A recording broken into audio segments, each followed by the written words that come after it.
ರಾಜ್ಯದಲ್ಲಿ ಮೈಕ್ರೋ ಫೈನಾನ್ಸ್ನ ಹಾವಳಿ ಹೆಚ್ಚಾಗಿದೆ. ಇದಕ್ಕೊಂದು ಕಡಿವಾಣ ಹಾಕೋದಕ್ಕೆ ರಾಜ್ಯ ಸರ್ಕಾರ ಒಂದು ಬಲಿಷ್ಠ ಕಾಯ್ದೆಯ ಬಗ್ಗೆ ಚಿಂತನೆ ಕೂಡ ನಡೆಸಿದೆ. ಇದರ ಬಗ್ಗೆ ಆದೇಶ ಇವತ್ತು ಅಥವಾ ನಾಳೆ ಬರುವಂತ ಸಾಧ್ಯತೆ ಇದೆ.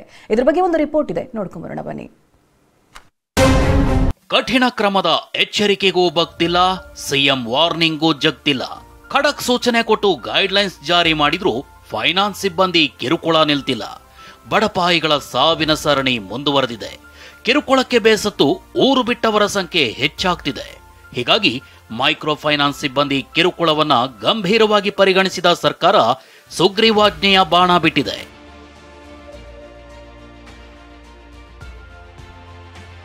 ಫೈನಾನ್ಸ್ ಕಿರುಕುಳಕ್ಕೆ ಕಡಿವಾಣ ಹಾಕಲು ಸುಗ್ರೀವಾಜ್ಞೆ ಅಸ್ತ್ರ. ಬಡ್ಡಿಕೋರರ ಉಪಟಳ ತಡೆಯಲು ಸುಗ್ರೀವಾಜ್ಞೆಗೆ ಸಂಪುಟ ಅಸ್ತು. ಮೈಕ್ರೋ ಫೈನಾನ್ಸ್ಗೆ ಮೂಗುದಾರ ಹಾಕಲು ಸರ್ಕಾರ ಮಹತ್ವದ ಹೆಜ್ಜೆ ಇಟ್ಟಿದೆ. ವಾರ್ನಿಂಗೂ ಜಗ್ಗದ ಫೈನಾನ್ಸ್ ಸಿಬ್ಬಂದಿಯ ಮೈಚಳಿ ಬಿಡಿಸಲು ಸರ್ಕಾರ ಸುಗ್ರೀವಾಜ್ಞೆ ಮೂಲಕ ಹೊಸ ಕಾನೂನು ಜಾರಿಗೆ ಮುಂದಾಗಿದೆ.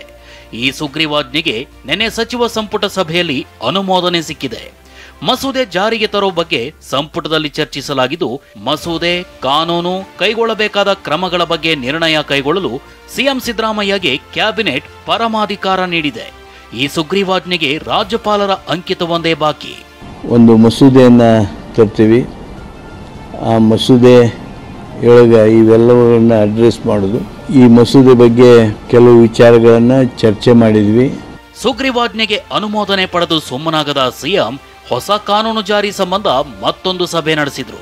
ಹಿರಿಯ ಸಚಿವರು, ಕಾನೂನು ತಜ್ಞರು, ಅಧಿಕಾರಿಗಳ ಜೊತೆ ಸಭೆ ನಡೆಸಿದ್ರು. ಕ್ಯಾಬಿನೆಟ್ನಲ್ಲಿ ಪ್ರಸ್ತಾಪವಾದ ಅಂಶಗಳ ಬಗ್ಗೆ ಚರ್ಚಿಸಿದ್ರು. ಇನ್ನೆರಡು ದಿನದಲ್ಲಿ ಬಲಿಷ್ಠ ಕಾನೂನು ಜಾರಿಗೆ ಸರ್ಕಾರ ನಿರ್ಧರಿಸಿದ್ದು, ಕಾನೂನು ಮತ್ತು ಹಣಕಾಸು ಇಲಾಖೆ ಅಧಿಕಾರಿಗಳ ತಂಡ ರಚನೆಗೆ ನಿರ್ಧರಿಸಲಾಗಿದೆ.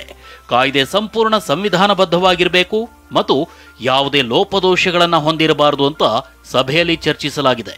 ಹಾಗೆ ಕಾಯ್ದೆಯಲ್ಲಿ ಪೊಲೀಸರಿಗೆ ಹೆಚ್ಚಿನ ಅಧಿಕಾರ, ಆಂಬುಡ್ಸ್ಮನ್ಗಳ ನೇಮಕ ಮಾಡಲು ಸರ್ಕಾರ ನಿರ್ಧರಿಸಿದೆ. ಜೊತೆಗೆ ಬಲವಂತದ ಸಾಲ ವಸೂಲಾತಿ ಮಾಡಿದ್ರೆ ಜಾಮೀನು ರಹಿತ ಕೇಸ್ ಮತ್ತು ಕಠಿಣ ಶಿಕ್ಷೆ, ದಂಡ ವಿಧಿಸುವ ಅವಕಾಶವಿರುವಂತಹ ಅಂಶಗಳನ್ನೊಳಗೊಂಡ ಕಾನೂನು ಜಾರಿಗೆ ತೀರ್ಮಾನಿಸಲಾಗಿದೆ. Depends on how soon it is going to complete. ಹೊತ್ತಿಗೆ ನಾಳೆ ಸಾಯಂಕಾಲದೊಳಗೆ ಆಗ್ಬೋದು, ನಾಳೆ ಹೆಂಗೆ ಅಂದರೆ ನಾಡ್ದಾಗ 4 ಜನ ಅಧಿಕಾರಿಗಳು ಈಗ ಈ ಕೆಲಸವನ್ನು ಮಾಡ್ತಾ ಇದ್ದಾರೆ. They are sitting to incorporate some of the suggestions, ಕೆಲವು ವಿಚಾರಗಳನ್ನು ಅಂಶಗಳನ್ನು ಸೇರಿಸೋದು ಹಾಗೂ ಕೆಲವು ಬದಲಾವಣೆಗಳನ್ನು ಮಾಡೋದಕ್ಕೆ ಈಗ ಕೂತು ಕೆಲಸ ಮಾಡ್ತಾ ಇದ್ದಾರೆ. ಸರ್ಕಾರವೇನೋ ಫೈನಾನ್ಸ್ ಸಿಬ್ಬಂದಿ ಕಿರುಕುಳಕ್ಕೆ ಬ್ರೇಕ್ ಹಾಕಲು ಹೊಸ ಕಾನೂನು ಜಾರಿಗೆ ಮುಂದಾಗಿದೆ. ಆದರೂ ರಾಜ್ಯದಲ್ಲಿ ಮಾತ್ರ ಟಾರ್ಚರ್ ನಿಂತಿಲ್ಲ.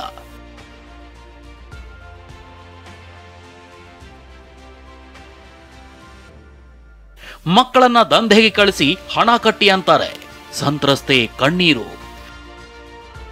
ಫೈನಾನ್ಸ್ ಸಿಬ್ಬಂದಿಯ ಅಸಹ್ಯದ ಮಾತುಗಳನ್ನ ಕೇಳಿ ರಾಯಚೂರು ಜಿಲ್ಲೆ ಲಿಂಗಸುಗೂರಿನ ಹಟ್ಟಿಯಲ್ಲಿ ಮಹಿಳೆಯರು ಕಣ್ಣೀರು ಹಾಕ್ತಿದ್ದಾರೆ.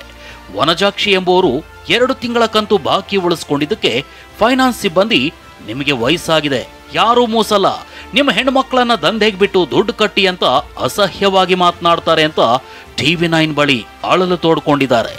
ಸಾಮೂಹಿಕ ಆತ್ಮಹತ್ಯೆಯ ಬೆದರಿಕೆ ಹಾಕಿದ್ದಾರೆ. ನಿಮ್ಮ ಹೆಣ್ಮಕ್ಳನ್ನ ದಂಧೆಗೆ ಬಿಡ್ರಿ ಅಂತೇಳಿ ಅಂತಾರೆ ಸರ್. ನಿಮ್ಮನ್ನ ಯಾರು ಮೂಸ್ ನೋಡಲ್ಲ, ನಿಮ್ಮ ಮಕ್ಕಳನ್ನ ಬಿಡ್ರಿ ಅಂತ ಹೇಳ್ತಾರೆ ಸರ್. ಭಾಳ ಮನಸ್ಸು ನೊಂದ್ಬಿಟ್ಟೆ ಸರ್. ಇನ್ನು ಸಾಮೂಹಿಕ ಹತ್ಯೆಗೆ ನಾವು ಪ್ರಯತ್ನದಲ್ಲಿದ್ದೀವಿ ಸರ್. ಕೊನೆಗೂ ಸರ್ಕಾರ ಎಚ್ಚೆತ್ತಿದೆ. ಮೈಕ್ರೋ ಫೈನಾನ್ಸ್ನವರಿಗೆ ಅಂಕುಶ ಹಾಕಲು ಇಂದು ಇಲ್ಲವೇ ನಾಳೆ ಸುಗ್ರೀವಾಜ್ಞೆ ಹೊರಡಿಸೋದು ನಿಶ್ಚಿತವಾಗಿದೆ. Bureau report, TV9.